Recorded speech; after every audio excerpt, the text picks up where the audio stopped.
सपने देखे थे कि दुल्हन को हवा की सैर कराएंगे, लेकिन क्या पता था हमारे सपने चूर चूर हो जाएंगे। शादी एक ऐसी रस्म जिसे हर कोई यादगार बनाना चाहता है। हर कोई चाहता है कि वो अपनी शादी में कुछ ऐसा करे जिसे हमेशा याद किया जाए। अपने इन सपनों को पूरा करने के लिए इंसान अपने जीवन भर की कमाई दांव पर लगा देता है, लेकिन अगर उस इंसान के सपनों के साथ धोखा हो जाए तो क्या कहें।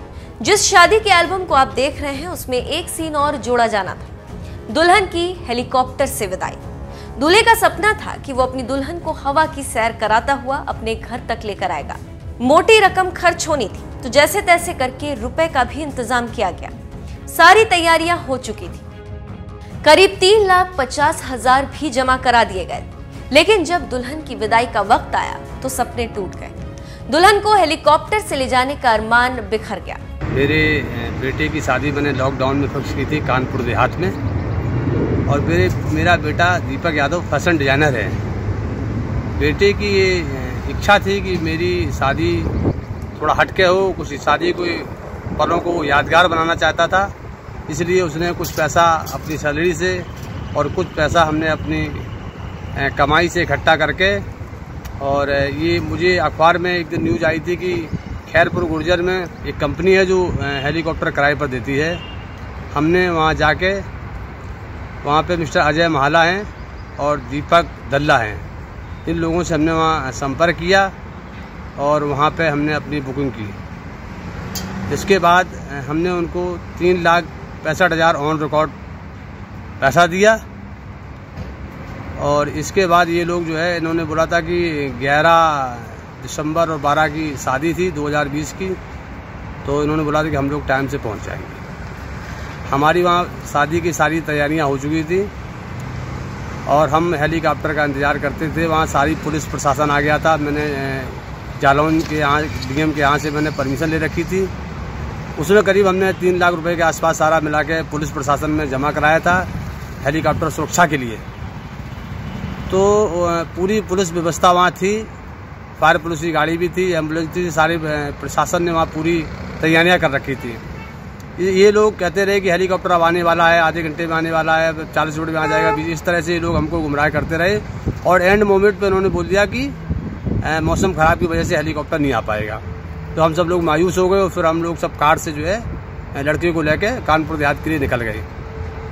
फिर उन्होंने बोला कि दूसरे दिन विदाई पे हेलीकॉप्टर आ जाएगा, लेकिन हम लोग उस दिन भी इंतजार करते रहे। उन्होंने उस दिन भी खूब इंतजार कराया, छकाया मुझे कि अब यहाँ से निकलने वाला है, अब निकलने वाला है, अब पहुँच जाएगा 1 घंटे में, आधे घंटे में।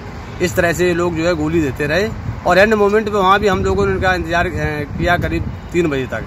जब एंड मोमेंट पे उन्होंने मना कर दिया तो हम वहाँ भी सब लोग मायूस हो गए और हमारे जो अरमान थे उन पर पानी फिर गया। तो फिर हमने लड़की को जो है अपनी बहू को गाड़ी से विदा करा के हम घर लाए। जब नोएडा वापस आए तो हम लोगों ने इनसे पैसा मांगा, तो ये टरकाते रहे कि 10 दिन बाद आना, 15 दिन बाद आना। इस तरह से इन्होंने मुझे 1 महीना टरकाया। फिर ये कहते कभी 1 लाख रुपए ले लूँ, कभी 1.25 लाख रुपए ले लूँ। इस तरह से हमने कि नहीं, हमारा तो पैसा बहुत खर्च हो गया, लेकिन जो हमने आपको दिया मुझे उतना ही पैसा वापस चाहिए। तो ये लोगों ने बोला कि उतना पैसा नहीं मिलेंगे, और अगर तुमने ज़्यादा बातचीत की और हमारी कंप्लेंट की तो आपको जो है इसका अंजाम भुगतना पड़ेगा और आपको जान से हाथ धोना पड़ेगा। इन्होंने मुझे जान से मारने की धमकी दी। जब उन्होंने धमकी दी तो फिर मैंने पुलिस कमिश्नर लव कुमार से जाके मिला और लव कुमार को अपनी सारी बात बताई। तब लव कुमार ने मेरी एप्लीकेशन को लिया और FIR के लिए पहले इन्होंने जांच कराई।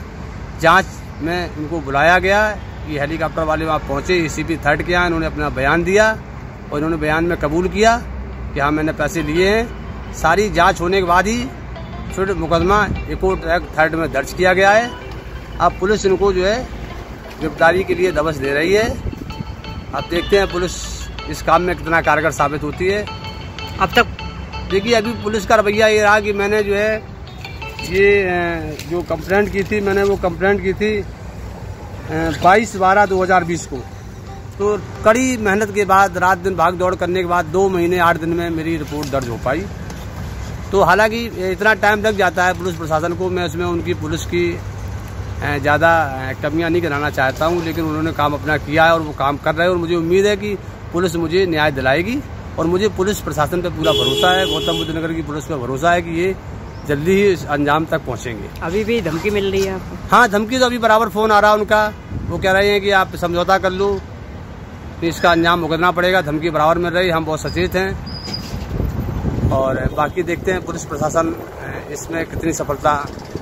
बेसिकली आप कहाँ के रहने वाले हैं और शादी आपकी कहाँ से हुई थी? आपको देखिए, हम रहने वाले हैं जिला जालौन, ग्राम न्यामतपुर के रहने वाले हैं और शादी हमारी कानपुर देहात में एक कंचरमठी गांव है, वहां पर शादी हुई थी। लड़का हमारा दिल्ली में फैशन डिजाइनर है और हम लोग यहाँ सेक्टर 82 में रहते हैं। कहते हैं कि हर चीज की दवा है, लेकिन दिल टूटने की कोई दवा नहीं। जब किसी सपने को पूरा करने के लिए कोई इंसान लाखों रुपए खर्च कर दे और वो अरमान पूरे ही ना हो, तो इंसान पर क्या बीतती है ये अंदाजा लगाना भी मुश्किल है। इस परिवार ने अपने साथ हुए इस धोखे की जानकारी पुलिस विभाग में दी। एक कोमल यादव ने शादी का बारात और विदाई के लिए एक प्रभु हेली सर्विस से एक हेलीकॉप्टर ने लगभग 3.5 लाख का बुक किए थे। इसमें वो हेली सर्विसेज ने हेलीकॉप्टर समय से उन्होंने उपलब्ध नहीं कराया, फिर पैसा भी उन्होंने वापस नहीं किया था। फिर वादी ने एक तारीख दिए थे, इसमें जांच हुआ था।